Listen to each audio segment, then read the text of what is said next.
One day, a kid got what he thought was a genius idea. He'd find a way to stay overnight in his school, just to be able to say he did it.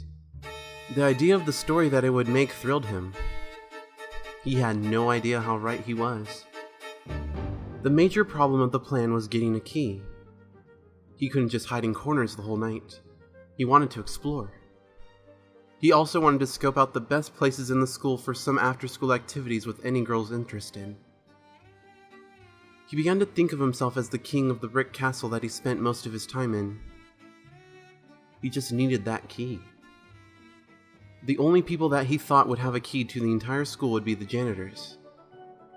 They kept their keys on them, and had a spare set in their break room. He went in during lunch, when the janitors were on cafeteria patrol. He came into the break room and picked up the keys. He'd figure out what they were for later. As he was walking out of the room, amazed that it actually worked, he walked right into one of the janitors. "What are you doing back here?" inquired the custodian. The kid stammered for a few seconds and ultimately decided to tell the truth. There was something about the man that said, "You can trust me." The janitor laughed and said, "You know, I wanted to do the same thing when I was young.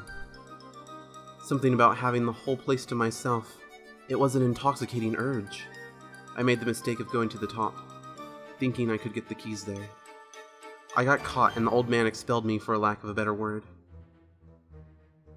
Then he took a key off his keyring and gave it to the kid. It was an odd key.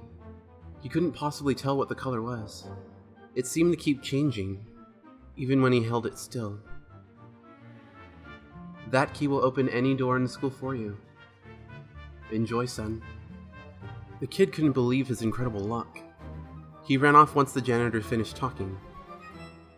He thought that he caught a whiff of something odd coming from the janitor, but thought nothing of it. The guy did clean up after teenagers for a living, after all. That night, the kid came out of the corner that he was hiding in, and told his parents that he was sleeping over at a friend's house. He promised the friend a tour of the school in exchange for covering for him. He went through the school, finding out what teachers kept in their desks, playing with chemicals and fire in the chemistry room, and generally enjoying himself. He had no problems getting into any of the rooms, desks, or even lockers. He had to use a flashlight instead of turning on the lights, but that just heightened the thrill. When it was around 3 o'clock in the morning, he decided to call it a night and sleep in the janitor's break room. He brought an alarm clock so that he could wake up in time to make his perfect escape. But if he was to be found by anyone, it would mean he would never be able to do this again. Plus, if he was caught by the janitor, he didn't think he would get in as much trouble. He heard something thumping, but couldn't tell where it was from. It sounded like footsteps. The smell that came off the janitor permeated the air. The kid thought it smelled familiar, but couldn't place it. He turned on his flashlight. He pointed it around, and the beam fell on a figure in the corner. The kid let out a yell, and he dropped the flashlight.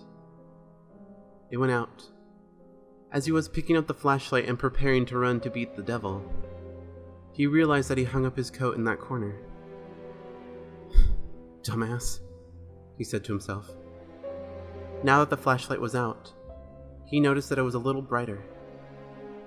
Morning already? No. A glance at the clock told him that it was a little over an hour after he fell asleep. So what was making it brighter? He felt his way out of the office until he was in familiar territory. He took his hand off the walls, now walking fairly confidently. It seemed to be getting brighter.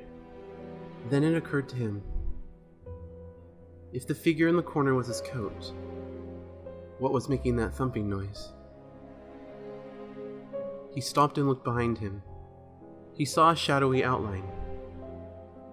It was wearing his coat. Even though he couldn't see the face, he knew that the figure was smiling. He ran like hell, aimlessly turning until he reached a stairwell. He went down it. Funny, he didn't remember there being a stairwell there. He thought he was on the first floor. Too late to turn back now.